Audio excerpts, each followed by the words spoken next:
Hello, thank you for joining me for 2nd Samuel in Summer.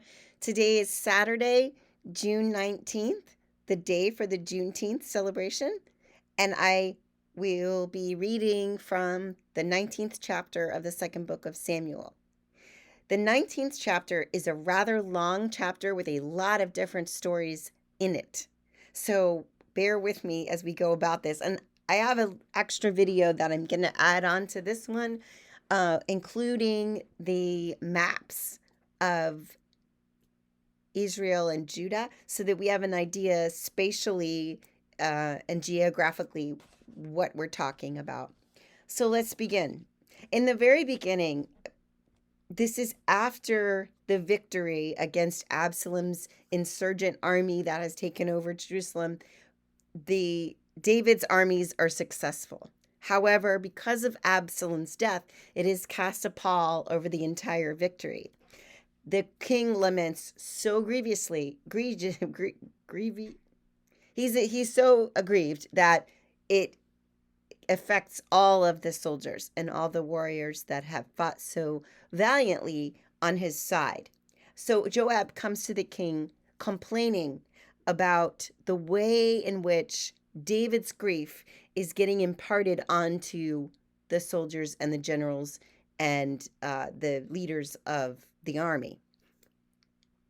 Essentially, what happens is when they return to from the battle, they come into the city and they are coming into the city as if they're not welcome there. They are ashamed because of the grief of the king, even though they are victorious. And this is not good for morale. And so Joab comes to the king and says, "It seems as if those who hate you, you love." Absalom, who he's crying over, and those who love you, you hate, having disregarded the loyal servants who had fought for him on the battlefield. And you can't be like this anymore, King David. You have to go out and talk kindly to your generals and your armies. And so David complies. But David's relationship with Joab will forever be rent because of the death of Absalom. It will never be the same. And in a political move, King David, in order to unite what has been divided by the Absalom insurgents, he appoints Amasa, who was the general of Absalom's army, in Joab's place, therefore getting rid of Joab, who he's not friends with anymore, and also sending a message to the Israelites who followed Absalom: you can still be in my kingdom. Here is the general of Absalom's army. I have made him my general in the place of Joab. So it kills kind of two birds with one stone for David. Now, there is an argument about which group of people should be first to welcome David back into the city to be on the throne of Israel. So Israel and Judah are two different regions. They are separate. Israel contains 10 of the tribes of Israel, and Judah contains 2. So there's 12 tribes of Israel, and they are separated that way. Now, they have 10. Judah has 2. But Judah is the place where number 1, Jerusalem is, and number 2, David is a Judite. So they identify with him. So David goes to the Judites and says, "Why should you be last to welcome me?" The Israelites have already had a conversation about, hey, David saved us from this, David saved us from that. We did follow Absalom, but now Absalom's dead. Let's get David back installed in the throne. And so they are already having that conversation and fighting amongst them in the tribes in Israel, and Judah hasn't done anything yet. And so Judah lays claim to welcome the king. And I don't understand why the welcoming of the king is so significant, but apparently it is because they're arguing about it now. And that's where we'll look to the maps to show a little bit about how that all works. The next thing that happens after the general is replaced, after the general is replaced, and David is going to cross the Jordan with all these people, and they're all going to welcome him back into Jerusalem, uh, he has another counter with Shimei. If you remember, Shimei was the man who cursed David and threw rocks at him, and David shows him mercy. They said, oh, here he is, we're going to kill him. No, David shows him mercy. And then he has an encounter with Mephibosheth. Now, if you remember, Mephibosheth is Saul's grandson, David's son, who has lame feet, and he is an heir to the throne of Saul. Like Saul's claim on the throne is Mephibosheth. However, David had brought Mephibosheth into his court, into Jerusalem, back when David was originally the king of Jerusalem, and brought Mephibosheth with him and sat at the table of the king. Now, if you remember back in chapter 16, Ziba comes, and Ziba is the servant of Mephibosheth, or he's really the servant of Saul, and then he becomes Mephibosheth's servant because it's his grandson. Ziba is the servant of Mephibosheth. He encounters David and brings David a gift to replenish his troops on the road, and he said, why is your, because this is when David's been exiled, so he said, why is your master still in Jerusalem? And Ziba tells him one story about how that Mephibosheth apparently supports Absalom's insurrection because he will be restored some of what he lost when David became king. So now David's no longer king and Absalom is king. So that was the story that Ziba told David back in 16. So now we're in chapter 19, and Mephibosheth claims that no, I was told to stay here. He just has a different story than what Ziba had told David. Mephibosheth says, the servant has told you the wrong thing. That's not true.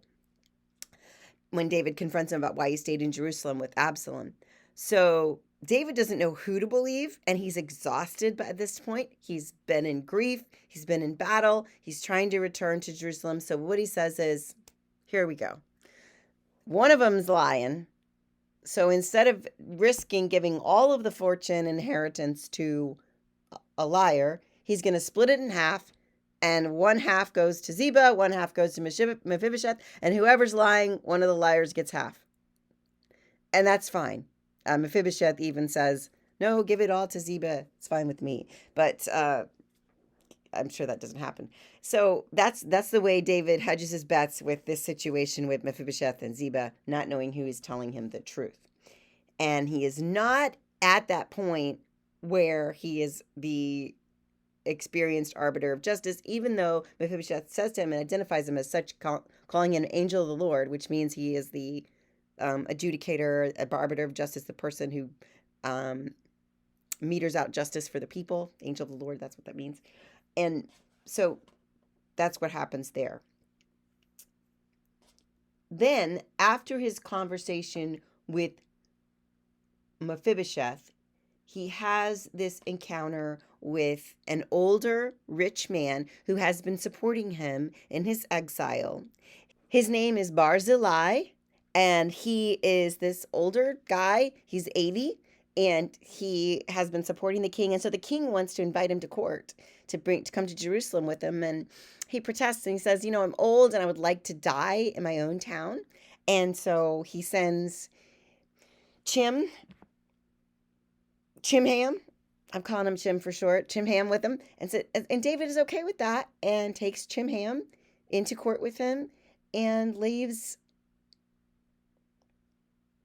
Barzilai to die in his own place in where he is.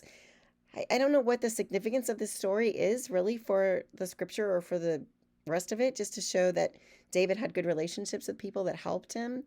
And so that's about the best I could surmise from that. And at the end of that story, they part as friends, and it's okay.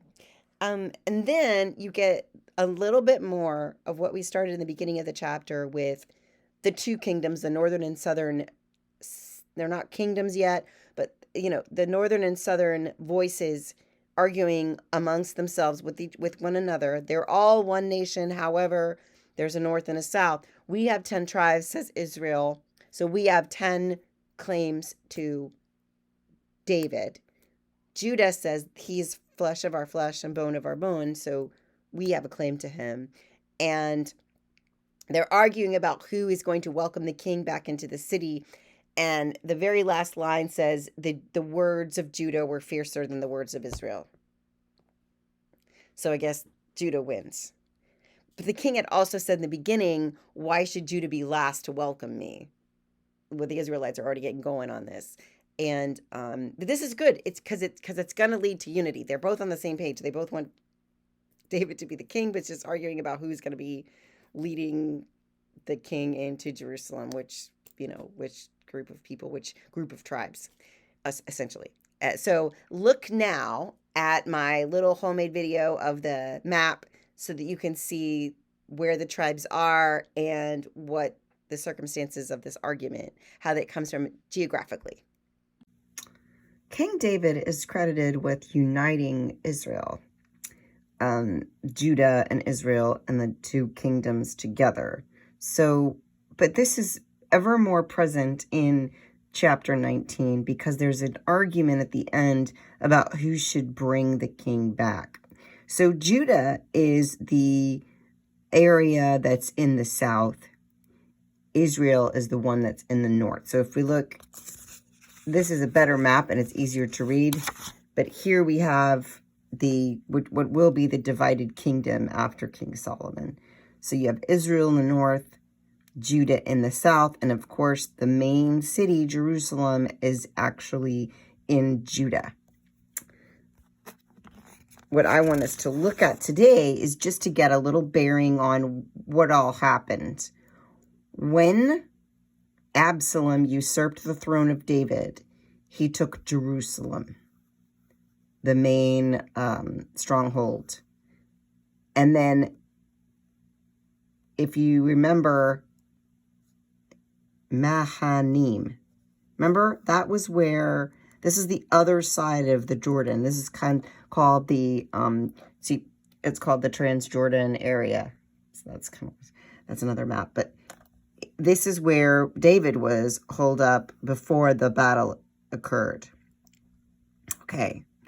And all these, in this chapter 19, all these people have gathered with David to bring him from Mahanaim across to Jerusalem so that he will be restored as the king. So David's in Mahanaim, and you see where that is right up here. And that's in what would be considered Israel, not Judah. So these, you kind of see where there's like a soft border within all of Israel, and it explains a little bit about what's going on politically with the claim. There are 10 tribes, and that's the key. There are 10 tribes that exist in Israel, but here's the united monarchy. So, and this is a much harder map to read for me because of the colors that it has. But Mahanaim is here. Jerusalem is here. You see, you have to cross the Jordan River. You have to cross the Jordan to get to Jerusalem from Mahanaim.